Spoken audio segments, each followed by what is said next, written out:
A general confirmed before thank you very Congress much, that Senator Chinese Banks. submarines are approaching U.S. General Guio, waters. can you talk more But that about wasn't the shocking part. what we want A secret deal in Greenland is part of a new Arctic defense line. Russia and China's nuclear missiles take their shortest route through here. So why this deal now? And why is no one talking about Chinese intelligence facilities in Cuba? The silent front, the new Cold War in the Arctic. In the congressional hearing, General Guio summarized a cold geographical reality. The Arctic is the shortest route to North America. That's why it's also our most vulnerable route. This sentence may sound like a routine military briefing, but it's actually mapping out the greatest geopolitical struggle of the 21st century. Greenland, a forgotten island or a strategic fortress? The debates over Greenland are usually used to mock Trump's purchase rhetoric. The media presented it as a crazy idea. But the truth that emerged in this hearing is entirely different. Greenland isn't just an ice-covered island. It's America's first line of defense against nuclear missiles coming through the Arctic. General Guio's explanation was stark. We currently have some fighter jets and space capabilities at Thule Air Base, but we have no permanent naval presence, no port access, and our ballistic missile defense systems are limited.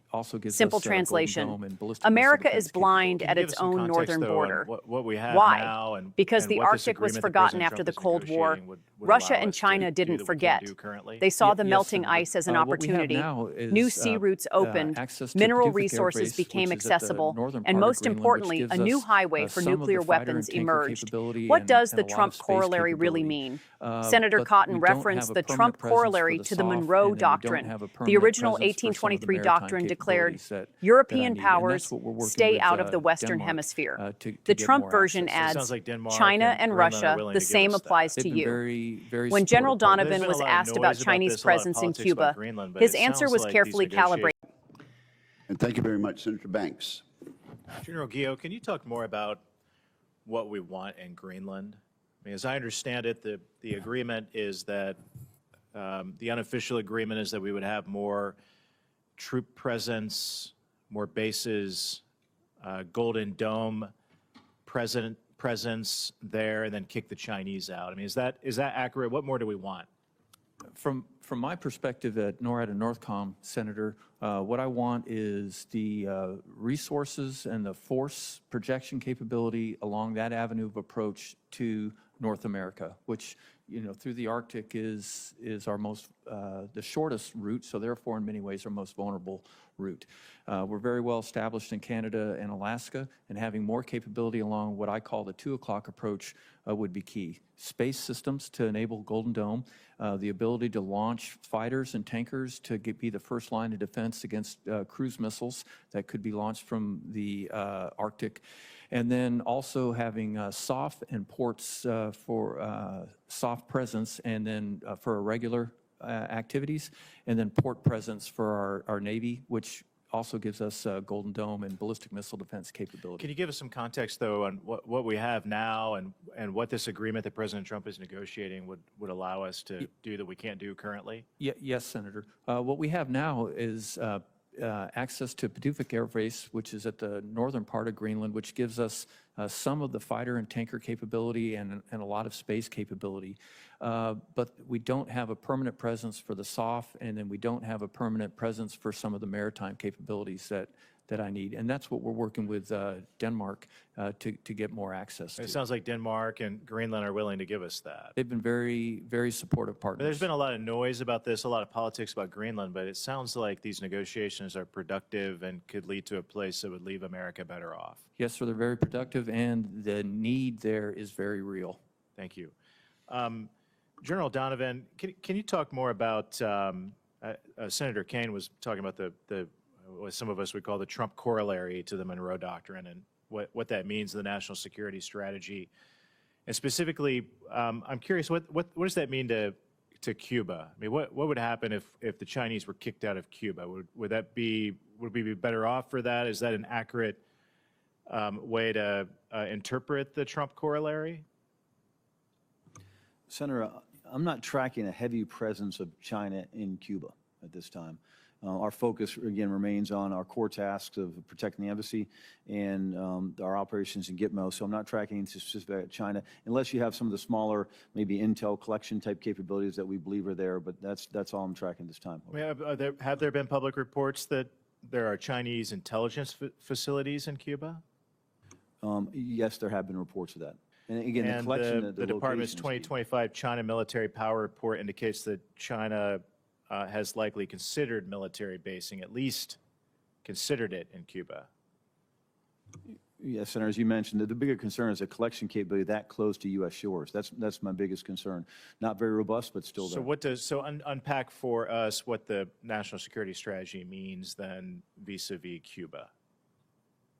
With a focus on the Western Hemisphere, the reality is, we have to ensure that those maligned actors, whether it's China or Russia or Iran, anywhere in South America, how are we countering them from different degrees of capabilities we bring? I think most of those would be economic, and most of them would be partnerships to enable our partners to identify the threat. That's why maritime domain awareness becomes a big piece for us, so that our partners can see over the horizon, whether that's seeing drug traffickers or seeing illicit PRC Chinese fishing fleets, both same, so they can actually make better decisions, and we're there as a better partner. Would you say the national security strategy is a warning to China not to think about it, stay away, or we'll do something about it? Absolutely, Senator. Good. I like that. China's nuclear-powered guided missile submarines threaten the U.S. homeland. How important is it that we detect those Chinese submarines before they enter U.S. waters? Senator, it's of the highest importance, and I have asked for, and the Navy is certainly supportive of increased undersea detection capability, both the Atlantic and the Pacific, to ensure that we detect threats to our continent further and further away. Thank you. I yield back. Thank you, Senator. I'm not tracking a heavy presence, except for some smaller intel collection capabilities. Translation, China already has intelligence facilities in Cuba, watching America from 90 miles off Florida. Yes, there have been reports. But we're calling it not very robust to avoid triggering a crisis. This is modern great power competition.